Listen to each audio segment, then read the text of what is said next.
জন্য আল্লাহ রাসূল সাল্লাল্লাহু আলাইহি ওয়াসাল্লাম এক হাদিসের মধ্যে বলছেন আসিদকু ইউনজি ওয়াল কিযবু ইউনজি। সত্য কথা মানুষকে জাহান্নাম থেকে মুক্তি দেয়, আর মিথ্যা কথা মানুষকে ধ্বংস করে তার পতন ডেকে আনে।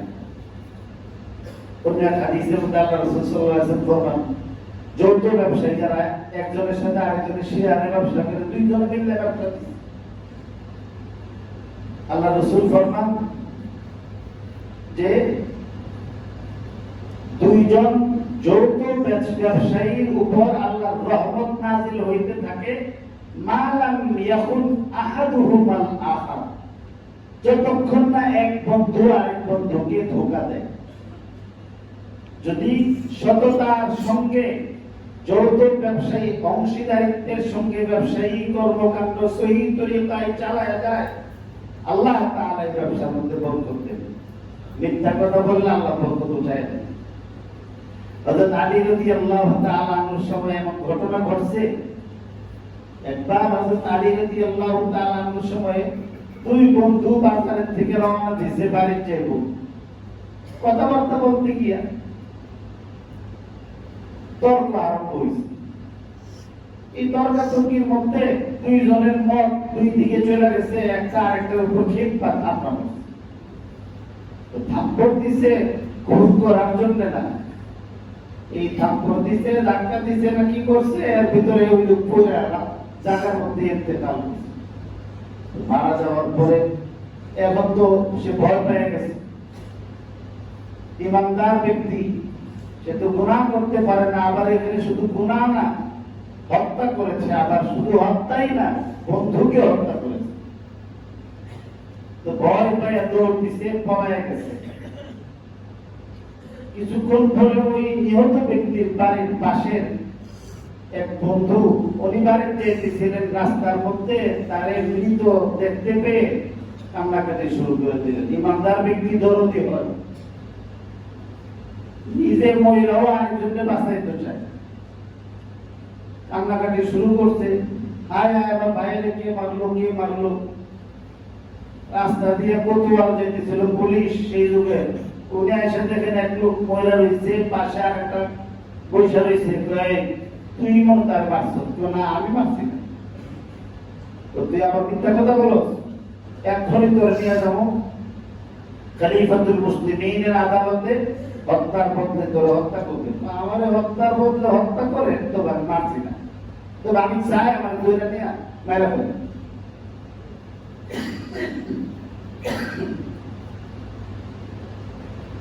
কোতোয়াল বলতেছে, তুই যদি হত্যাই না করস তাহলে প্রাণদণ্ড ভোগ করার জন্য আগ্রহ করস কেন? আমি শুনছি বিনা দোষে কাউকে যদি এমন ফাঁসিতে চড়ায় দেওয়া হয়, তাহলে এই ফাঁসির কারণে আল্লাহ তার সব গুনাহ মাফ করে দেবে, বেহেশতে পাবে। আমার তো মরতেই হইব। তো তুমি যদি এমন আমি বলার পরও দোষী বানাই আমি ফাঁসিতে দেও না, আমি রাজি আছি। আয়ো যাই পাশে খলিফাতুল মুসলিমিনের কাছে। যখন হযরত আলী রাদিয়াল্লাহু তাআলার কাছে নিয়ে যাওয়া হইল, যাওয়ার পরে হযরত আলী সম্পর্কে আল্লাহ রাসূল ফরমান, আনা মাদিনাতুল ইলমি ওয়া আলিয়্যুম বাবুহা, ও আসমানি ইলমের শহর হইলাম আমি, আর ওই শহরে প্রবেশ করার প্রধান দরজা হলো আলী। ওয়া আফদাহুম আলী, সাহাবায়ে কেরামের মধ্যে হযরত আলী সবচেয়ে বেশি নিখুঁত ফয়সালা করার অধিকারী ছিলেন। তিনি যে এক একটা ফয়সালা করছেন খুব চমৎকার, সময় নাই আরেকদিন বলবো। বেঁচে থাকলেন হযরত আলী রাদিয়াল্লাহু তাআলার কাছে গেছে, যাওয়ার পর বললেন, তুমি তাকে হত্যা করছো? হুজুর, আমি আমিরুল মুমিনিন, আমি হত্যা করি নাই, তবে সে যেহেতু ধরে আনছে, আমি চাই যে আপনারা আমার ফাঁসি দিয়ে দেন, কেসাস দিয়ে দেন। তিনি বললেন যে এত ভালো মানুষ, তুই হত্যাও করিস নি, আবার প্রাণদণ্ড মেনে নিতে প্রস্তুত। হযরত আলী রাদিয়াল্লাহু তাআলা তাকে হত্যার নির্দেশ দেওয়ার জন্য যখন প্রস্তুত হয়েছেন, হযরত হুসাইন রাদিয়াল্লাহু তাআলা আনহু হাজির হলেন। বললেন যে আব্বা, আপনি সরকার দো আলম রাসূলুল্লাহ সাল্লাল্লাহু আলাইহি সাল্লামের চাচাতো ভাই, জান্নাতি রমণীগণের সর্দার সম্রাজ্ঞী ফাতেমার স্বামী হাসান হুসাইনের আব্বা, আপনি এই খেলাফতের মসনদে বসে মানুষ মারার নির্দেশ দিয়েছেন। এটা কলঙ্ক। তিনি বলেন যে দুষ করবো, পেশাসের ফায়সালা করবো, এটা আপনার কলঙ্কে কি আছে? উনি রাগ হয়ে গেলেন। তুমি আমাকে বিচার শিখাইবা? হযরত হুসাইন রাদিয়াল্লাহু তাআলা বলেন যে হুজুর, আল্লাহর রাসূল ফরমান লা ইয়াকদিল কাদি ওয়া হুয়া গাদ্দার, রাগের অবস্থায় বিচারের রায় ঘোষণা করা ঠিক না। উলামায়ে কিরাম রওনা দিয়েছে রাস্তার মধ্যে, হুজুর একটা মাসালা, হুজুর এতক্ষণ বৈশা রয়েছে, জিজ্ঞাসা করছে না, যাওয়ার সময় রওনা দিচ্ছে, এখন আইসে মাত্র জিজ্ঞাসা করছে। হাঁটতে হাঁটতে দৌড়াইতে দৌড়াইতে প্রচন্ড খিদা নিয়া, পেশাব পায়খানার চাপ নিয়া, রাগ নিয়া, হাজারো পেরেশানি নিয়া ফতোয়া দেওয়া জায়েজ না। এখন হুজুর যদি বলে যে পরে জিজ্ঞাসা করেন, কোন এক সময় আসেন, তো হুজুর তো সাংঘাতিক দেমাগি। আমি হুজুরের কাছে গেলাম মাসালা ঢুকেবার জন্য, উনি পরে তাহলে কি কামড়াই করে ফেলেন। আমারও কইছে না, জানি না, হয়তো বলতেও পারে, কিন্তু আসলে তো আপনার সাথে একজন মুফতির কোনো বিরোধ নাই। আপনি যেহেতু শরীয়তের মাসআলা জানতে আসছেন, সঠিক মাসআলাটাই আপনাকে সরবরাহ করার জন্য আপনাকে একটু সবর করতে হবে। শরীয়ত যেভাবে বাতায় দিছে এর বাইরে শান্তি নাই। হযরত আলী রাদিয়াল্লাহু তাআলা খেপে যাওয়ার পর বলেন যে আব্বা, আপনি কিন্তু রাগ করছেন, আল্লাহ রাসূল ফরমান রাগান্বিত অবস্থায় ফয়সালা করা যেত না। তো তাহলে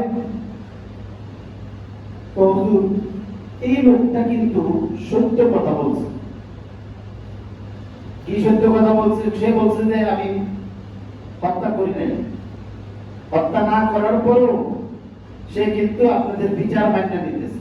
এখানে যখন এই গন্ডগোল চলতেছে, তখন আসল ঘাতক যিনি, তিনি দেখলেন যে একজন নিরীহ ব্যক্তিকে বিনা দোষে ফাঁসি দিয়ে দিব, হত্যা করব, সে তখন আরাম থেকে বের হয়ে আসে, হুজুর আসলে আমি হুজুর মারছি, সে মারে নাই। এখন তো আলী রাদিয়াল্লাহু তাআলা তাকে ফাঁসিতে চড়াইবার জন্য, বিচার করার জন্য হুকুম দিতে গেলেন। হযরত হুসাইন রাদিয়াল্লাহু তাআলা বলেন যে আপনি খলিফাতুল মুসলিমিন এবং ইসলামের যুবকদের মধ্যে সর্বপ্রথম ইসলাম গ্রহণকারী ব্যক্তি, আপনি হাসান হুসাইনের আব্বা, আপনি ফাতিমার স্বামী, রাসূল করিম সাল্লাল্লাহু আলাইহি সাল্লামের সাহাবী, আপনি যদি নবীর হাদিসের মর্যাদা রক্ষা না করেন, তো তাহলে পৃথিবীতে আল্লাহর রাসূলের হাদিসের মর্যাদা কে রক্ষা করবে? আরে তুমি তো আবার কথা বলতেছো, নবীর হাদিসের অমর্যাদা করার কি আছে? আল্লাহর রাসূল হাদিসের মধ্যে বলছেন, সত্য কথা মানুষকে মুক্তি দেয়। সে তো সত্য কথা বলছে, তাকে মারছি, আর আপনি তার মুক্তি না দিয়ে ফাঁসি দিতেছেন। তো তাহলে তুমি এসে বিচার করো, আমি নামি। তো আপনি তো এখন আপনার খেলাফতের এবং বিচারকের যে আসন, এটারও কলঙ্কিত করতেছেন। আমি কাজী না, আপনি কাজী। আপনি এখানে বসে রয়েছেন, আমার আপনি হযরত হুসাইন রাদিয়াল্লাহু তাআলা আনহু, আল্লাহর রাসূল সাল্লাল্লাহু আলাইহি সাল্লাম সারা শরীরের মধ্যে চুমা দিলেন। রাসূল করিম সাল্লাল্লাহু আলাইহি সাল্লাম বুকে রয়েছে, বলছেন যে আমার এই নাতি কওমের সরদার হবে। আল্লাহ রাসূল সাল্লাল্লাহু আলাইহি সাল্লাম কাঁধের মধ্যে দিয়া সিজদার মধ্যে সিজদার তাসবিহ বানায় দিছে, আর তিনি সরকার দো আলমের উপরে এইভাবে সওয়াল হয়ে রয়েছে। আল্লাহ রাসূল যার পিঠের মধ্যে যারে যাকে সওয়াল করছেন আল্লাহ তারে মর্যাদা দিতে মতো কারে দিবে।